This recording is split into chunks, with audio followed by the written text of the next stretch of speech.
Over centralisation جو پاکستان کے political culture میں کبھی بھی کامیاب نہیں رہا ہے، کہ مثلا اپنے آپ کو عقل کل سمجھنا، تمام معاملات کو از خود جو ہے ان کو ہینڈل کرنا، ان کے بارے میں فیصلے کرنا. بلوچستان کے دوسری جو سب سے بڑی جو ان کے اندر جو خامی تھی وہ یہ تھا کہ وہ بلوچستان کے سوشل کلچرل پولیٹیکل اور ڈیولپمنٹ چیلنجز سے ان کو بالکل آگاہی جیسے نہیں تھی، یا تو اس سوسائٹی میں اتنے رہے نہیں ہیں یا ادھر ان کو واقفیت نہیں تھی، تو وہ بڑے فینسی ٹائپ کے پروجیکٹس پہ یقین رکھتے تھے. جب ڈیولپمنٹ کا پروجیکٹس ان کے پاس آئے، پہلے 1 سال تو اپنی نالائکی کی وجہ سے، کمزوری کی وجہ سے، تو وہ جو ہے بالکل 1 سال تو بلوچستان میں ڈیولپمنٹ کسی بھی شعبے میں نہیں ہوا. جب 2000 اگست 2018 میں انہوں نے حکومت سنبھالی تو مجھے یاد ہے جولائی 2019 تک بلوچستان میں ایک بھی ڈیولپمنٹ کا پروجیکٹ آگے نہیں آیا. اس مد میں جتنے بھی تعلیم کے پیسے تھے وہ خرچ نہیں ہوئے، صحت کے مد میں پیسے خرچ نہیں ہوئے، ادویات جو ہیں وہ اسپتالوں تک کے لیے خریدی نہیں جا سکی.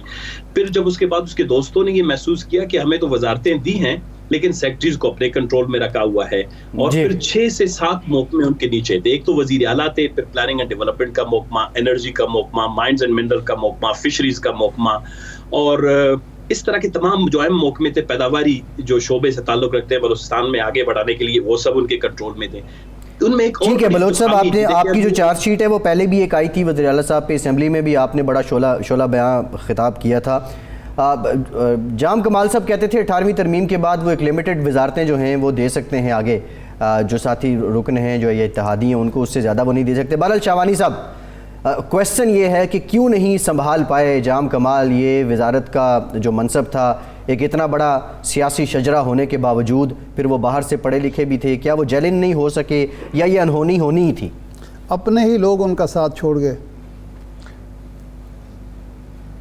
جی یہ ہسٹری رہی ہے، پہلی دفعہ نہیں بلکہ اولین بلوچستان کے وزیر اعلیٰ سردار عطا اللہ مینگل صاحب 9 مہینے جو ہے وہ وزیر اعلیٰ کے منصب پر فائز رہ سکے.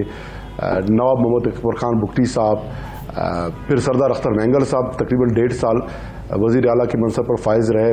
پھر P M L N Nawaz Sharif صاحب نے ان کو ہٹا کے اپنا وزیر اعلیٰ لایا. ایک جام یوسف صاحب انہوں نے اپنا مدت پورا کیا. نواب اسلم رحسانی صاحب آلموسٹ 5 سال کے قریب وہ بھی وزیر اعلیٰ رہے، اور یہ ایشوز رہے ہیں، یہ کوئی نئی بات نہیں ہے. اور جام کمال صاحب تقریباً 3 سال انہوں نے مکمل کیا، 3 سال 2 ماہ.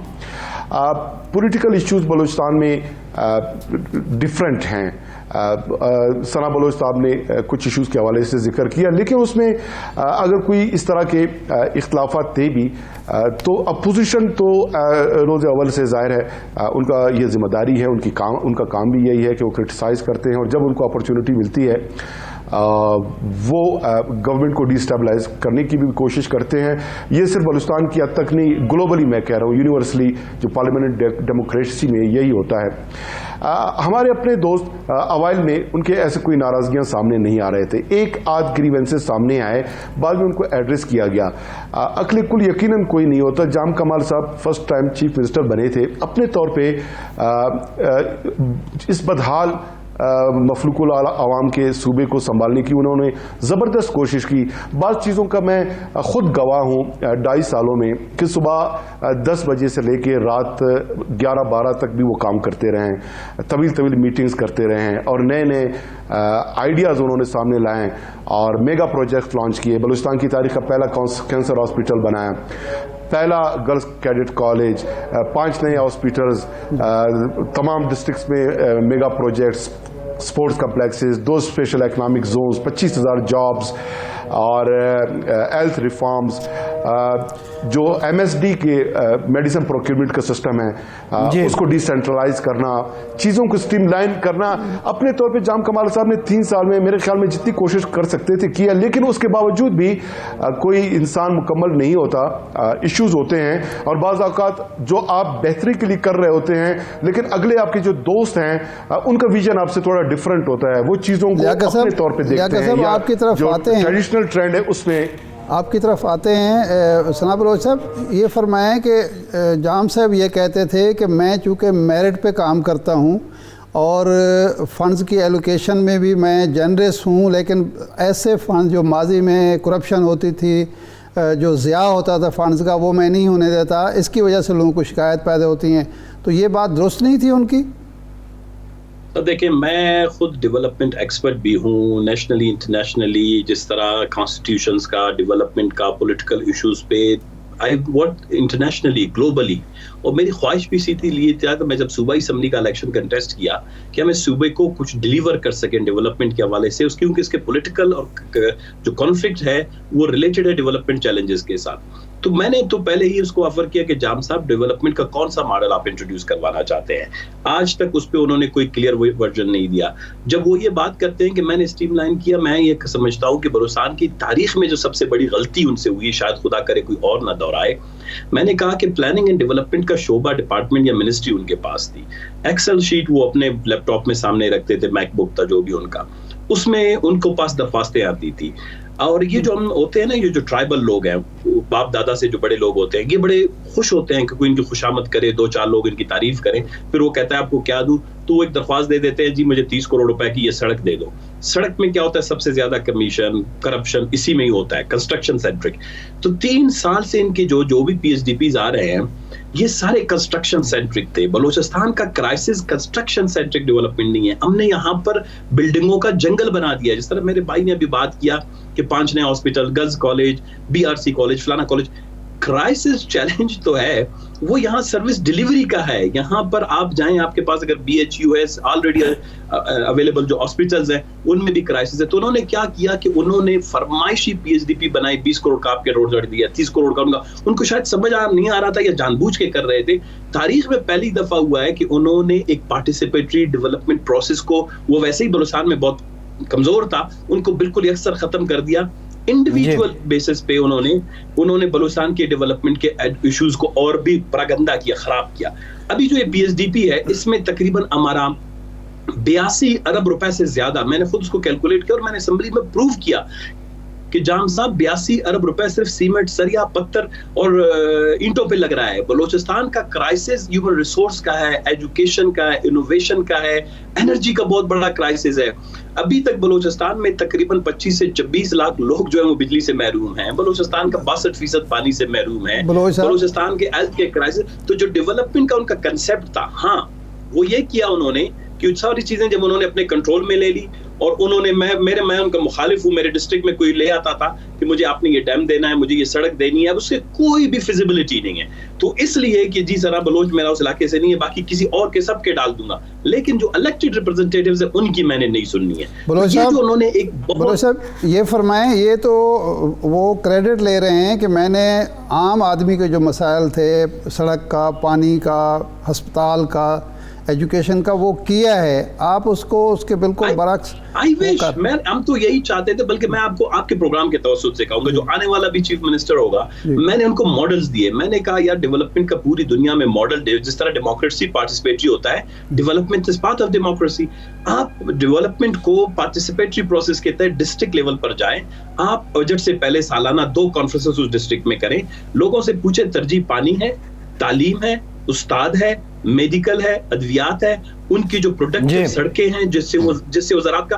یہ ہوا نہیں. پرابلم یہ ہے کہ وہ کہتے ہیں میں نے نیچے لیول پہ لے گیا, انہوں نے تو کوئی ڈسٹرکٹ کا ہارڈلی, جب ان کے اوپر کرائسس آیا, he started moving from one district to another district. پہلے 2 سال میں بلوچستان میں وہ اپنے گھر سے نکلے ہی نہیں, چیف منسٹر کے دفتر سے وہ نکلے ہی نہیں. بلوچ صاحب آپ یہ فرمائیں کہ نئی حکومت جو بن رہی ہے, قدوس بزنجو صاحب نامزد ہو گئے ہیں, اب آپ کی پارٹی حکومت کا حصہ ہوگی یا نہیں ہوگی, اور آپ کیا توقع کرتے ہیں کہ عبد القدوس بزنجو کو کیا کرنا چاہیے؟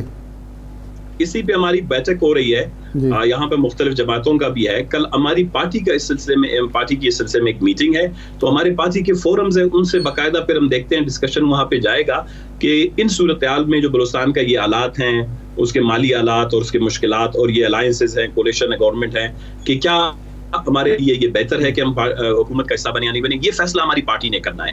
میں نے جس طرح پہلے بھی عرض کیا کہ اس وقت ہمارے لیے جو سب سے بڑی ترجیح یہ تھی, جو ہمیں خطرہ تھا کہ جام کمال صاحب بلوچستان کو جو ہے خون ریزی کی طرف لے جا رہے ہیں, بلوچستان میں بہت بڑے انارکی کی طرف لے جا رہے ہیں, لوگوں میں سینس آف ڈیپریویشن, احساس محرومی بڑھ رہا ہے, لوگوں کا اداروں سے اعتماد اڑ گیا ہے. بلوچستان میں شاید آپ لوگ اس سال کا جو بدامنی کے واقعات نکالیں رپورٹس, تو آپ کو نظر آئے گا کہ ان میں بہت زیادہ اضافہ آ گیا ہے. وہ وہی 2006 اور 2007 کے لیول پہ چلے گئے. ہم نے کہا کہ جب تک یہ شخص کسی کی سنتا نہیں ہے, دروازے بند ہے, ایکسیسیبلٹی کا ایشو ہے, پارٹیسپیٹری اپروچ نہیں ہے. پہلے ان سے ہم نجات پالیں, پھر اس کے بعد باقی معاملات طے کر لیں. ٹھیک ہے, بہت شکریہ ثناء اللہ بلوچ صاحب.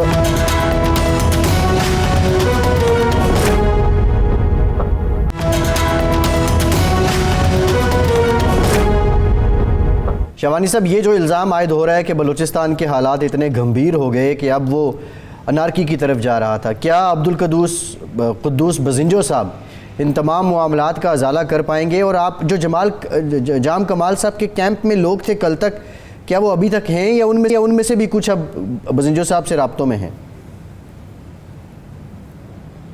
نہیں, کوئی کیمپ نہیں. کیمپ جو ہے اس وقت تک تھی کہ جب تک جام کمال صاحب نے اسٹیپ ڈاؤن نہیں کیا. ونس ہی اسٹیپ ڈاؤن ہمسیلف, وہ بھی ابھی کسی کیمپ میں نہیں ہے, وہ بھی بلوچستان عوامی پارٹی کے ایم پی اے ہیں, اور 24 ایم پی اے وہ ایک ہی پیج پہ ہیں, سب ایک ہیں, اور جو کولیشن پارٹنرز ہیں وہ واپس انٹیکٹ ہو گئے. چونکہ ہمارے جو ناراض دوست تھے ان کا اختلاف جام کمال صاحب کے ساتھ تھا, ان سے وہ ریزگنیشن ڈیمانڈ کر رہے تھے. جام صاحب بزنجو صاحب کو ووٹ کریں گے؟ ذاتی دشمنی تو ہے نہیں, پرسنل کوئی ایشو تو ہے نہیں. میرے خیال میں بالکل کریں گے.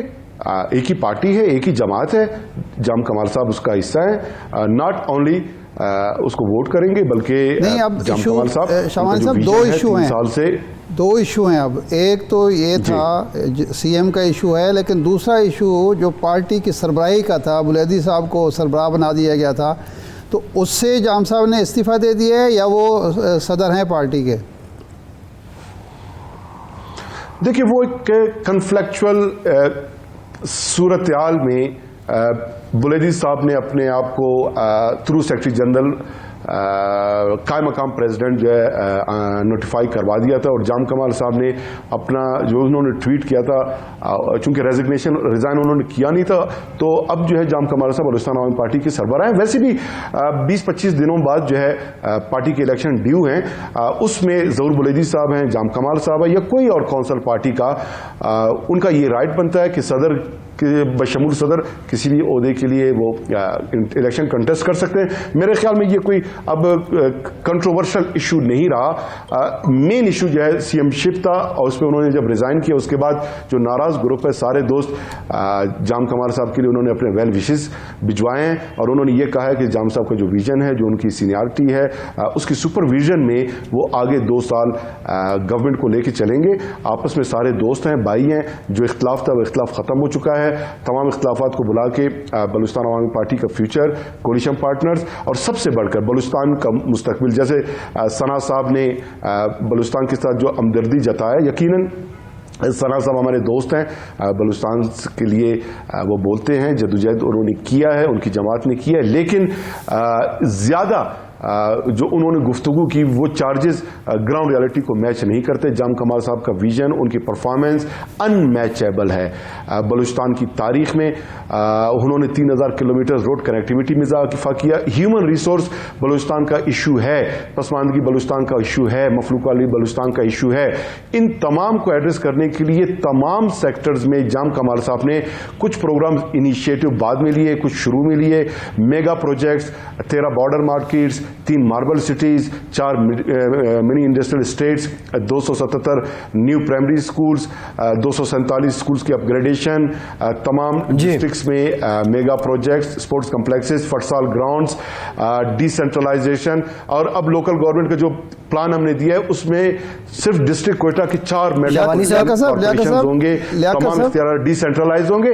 تو یہ بڑے سٹیپس میں آپ کو گنوا سکتا ہوں کہ ان کے بینیفٹ بلوچستان کو ملیں گے. اور اگر ثنا صاحب یہ فرما رہے ہیں کہ وہ ڈیولپمنٹ کے ایکسپرٹ ہیں, نو ڈاؤٹ ثنا صاحب ایک سینئر پولیٹیشین ہے بلوچستان کے, انٹرنیشنل ایکسپوجر ہے ان کا. تو میں یہ ان سے گزارش کروں گا, انہوں نے ایک نقطہ اٹھایا, آپ کو توجہ آپ نے دیا ہوگا, انہوں نے کہا ہم پارٹی کے سی میٹنگ میں یہ فیصلہ کریں گے کہ ہمارے لیے بہتر جو ہوگا پارٹی کیا وہ ہم فیصلہ کریں گے. میرے خیال میں ان کو پارٹی کی بہتری سے زیادہ بلوچستان کی بہتری کو دیکھتے ہوئے یہ فیصلہ کرنا چاہیے کہ ان حالات میں بلوچستان کے لیے کیا بہتر ہے.